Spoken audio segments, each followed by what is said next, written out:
Hello everyone. আজকে আমরা একটা টেস্ট লিখবো, আহ, যেটা মধ্যে আমরা ভেরিয়েবল ইউজ করব।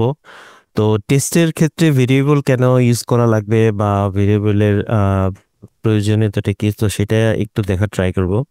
তো আমরা প্রথমে একটা টেস্ট রেকর্ড করব, তারপরে সেই টেস্টটাকে ইমপ্রুভ করার জন্য সেখানে ভেরিয়েবল ইউজ করব।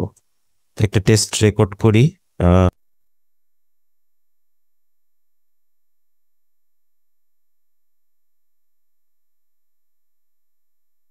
কোড চেনটা লঞ্চ করি। কোড চেন লঞ্চ হচ্ছে। আমরা যে ওয়েবসাইটটা নিয়ে টেস্ট করব সেটা gozayan.com। তো এই ওয়েবসাইটে নিয়ে টেস্ট করব। আমাদের কোড চেনটা লঞ্চ হয়ে গেছে। তো কোড চেনের মধ্যে আমি এখানে ইউআরএলটা দিয়ে দিই। ও আমাদের ফার্স্ট স্টেপ রেকর্ড করে ফেলছে। সেকেন্ড স্টেপ আমি এই লোগোটাকে ভেরিফাই করব। লোগোটার ভিজিবিলিটি দেখব। তারপরে টেক্সট, এর মধ্যে কোনো টেক্সট নাই।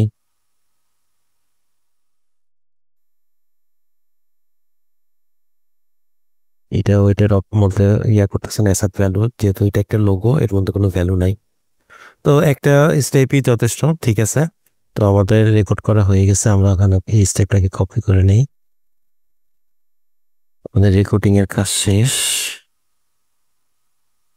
তো তারপরে এখানে একটা ফাইল ক্রিয়েট করি।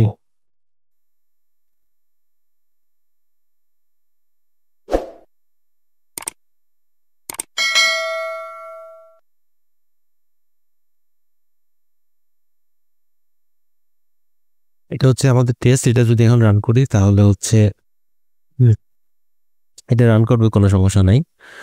কিন্তু আমি যখন আমার 50টা টেস্ট হবে, তো 50টা টেস্টের মধ্যে আমি এখানে একটা হার্ড কোডেড একটা ইউআরএল অ্যাড করে দিয়েছি। যদি আমার ইউআরএলটা কখনো চেঞ্জ করা লাগে, বা যে ইউআরএল এর মধ্যে কোনো একটা পোর্শন যদি আপডেট করা লাগে, বা এখানে যদি আমাদের ডোমেইনটা চেঞ্জ হয়, ডট বিডি হয়, তো আমার 50টা টেস্ট কেসই তখন আবার এডিট করা লাগবে। তো এটা একটা প্রবলেমেটিক একটা ব্যাপার। সেই জন্য কমন যে সমস্ত ইউজগুলো, জিনিসগুলো আছে, বা যে জিনিসগুলো ফিচারে চেঞ্জ হতে পারে, তো সেই জিনিসগুলোকে একটা ভেরিয়েবল ফাইলের মধ্যে রেখে টেস্টের মধ্যে ইউজ করা সবসময় একটা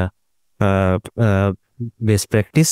সো আমি এখানে একটা ফোল্ডার ক্রিয়েট করি, নাম দেই কনফিগ। কনফিগ, এখানে একটা ফাইল ক্রিয়েট করব যেটার নাম দেব config.js। config.js। তো এর মধ্যে আমি যত আমার ভেরিয়েবল লাগবে আমার টোটাল টেস্ট প্রজেক্টের মধ্যে, সব ভেরিয়েবল গুলাকে এখানে আমি স্টোর করব। এক্সপোর্ট।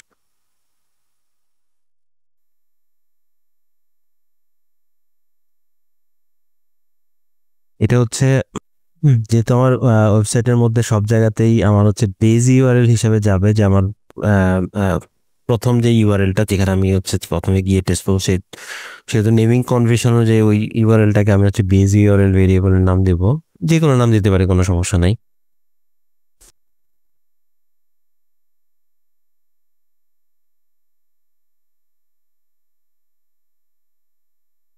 তারপর আমার ওই কনফিগ ফাইলটাকে এখানে ইম্পোর্ট করা লাগবে। ইম্পোর্ট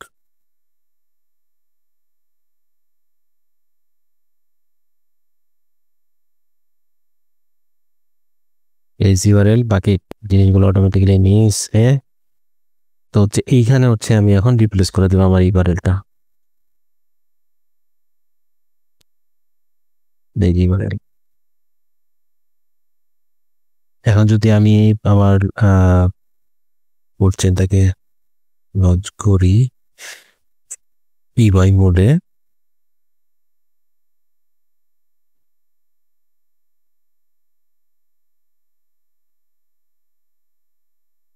তোমার টেস্ট রানারটা রান হয়েছে। তো এখন আমি টেস্টটা রান করি।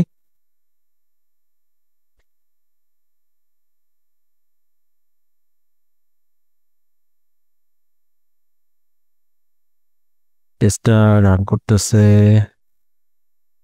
gozen.com-এ গেছে, তারপরে ও চেক করে ফেলছে, টেস্টটা পাস করছে।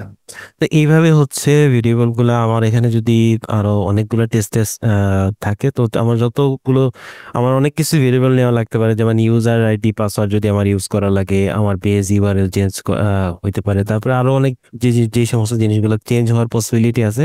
তো বেটার প্র্যাকটিস হচ্ছে ওই জিনিসগুলোকে একটা আলাদা ফাইলের মধ্যে রেখে, তো ওই ফাইলগুলা থেকে আমি হচ্ছে ভেরিয়েবল গুলো নিয়ে ইউজ করবো। তো টেস্টিং এর ক্ষেত্রে এই জিনিসগুলা এইভাবে আমি হচ্ছে যে জিনিসগুলো ফলো করবি। তো এইটা হচ্ছে এই জন্য শেয়ার করলাম, এটা হয়তো অনেকেরই কাজে লাগতে পারে।